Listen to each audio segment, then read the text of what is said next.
11월 13일 만만한 뉴스입니다. 앞으로 병원과 약국 등의 진료비 부당 청구를 확인하기 위한 방식에 스마트폰 등을 활용한 모바일 방식이 도입될 전망입니다. 지난 8일 국민권익위원회는 병원과 약국 등의 진료비 부당 청구 적발과 환수 부실 등 운영상의 문제점을 개선하기 위한 재고 방안을 마련해 국민건강보험공단에 내년 4월까지 제도를 개선하도록 권고했는데요.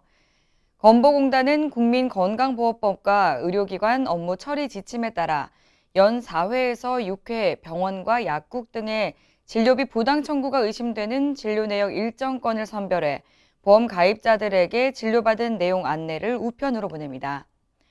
해당 우편을 받은 보험 가입자가 이를 자신이 실제 받은 진료 내용과 비교해 회신하면 건보공단은 이를 근거로 진료비 부당 청구를 확인합니다. 그러나 이러한 우편 방식은 보험 가입자들의 회신 비율이 매우 낮아 실효성에 의문이 제기되고 있는데요. 매년 10억 원의 비용을 들여 약 500에서 600만 건의 우편물을 발송하지만 회신은 16에서 33만 건에 불과하다는 것입니다. 이 때문에 진료비 부당 청구가 확인돼 환수된 금액도 최근 5년간 한 해에 1,700만 원 미만으로 저조한 상황입니다.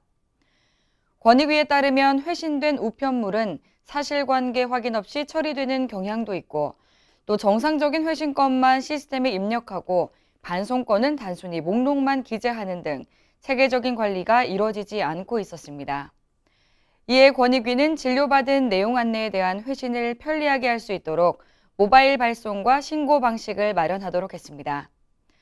또한 진료받은 내용 안내의 회신율과 진료비 부당 청구 적발률을 높이기 위해 안내 대상의 선정 사유와 기간 등에 관한 구체적이고 객관적인 근거와 기준을 마련하도록 했습니다. 또 부당 청구로 신고된 사항에 대해 구체적인 사실관계 확인이 없는 관행적으로 처리하는 것을 금지하고 유형별 표준 처리 기준을 마련하도록 했습니다. 이와 함께 보험 가입자가 신분 공개에 동의하는 경우 등 제한적인 경우에만 공개할 수 있도록 신고자 보호 규정을 개정하도록 권고했습니다. 다음 소식입니다. 제주도가 거동이 불편한 이동 약자를 위한 무장애 관광 안내 책자를 발간했습니다. 지난 5일 제주특별자치도는 도내 50개 유명 관광시설 내에서 보장구를 이용한 이동이 수월한 접근 경로와 장애인용 화장실 정보 등이 수록된 관광 안내 책자를 발간했다고 밝혔는데요. 이는 제주 데이터 허브를 통해 누구나 무료로 활용 가능합니다. 한편 제주도는 지난해에 이어 올해에도 행정안전부 공모 사업에 선정돼 지난해 발굴된 무장애 여행 데이터를 활용한 어플리케이션을 개발 중입니다. 이 밖에 자세한 사항은 월표 뉴스 홈페이지와 장애인신문, 복지TV 뉴스를 통해 확인할 수 있습니다.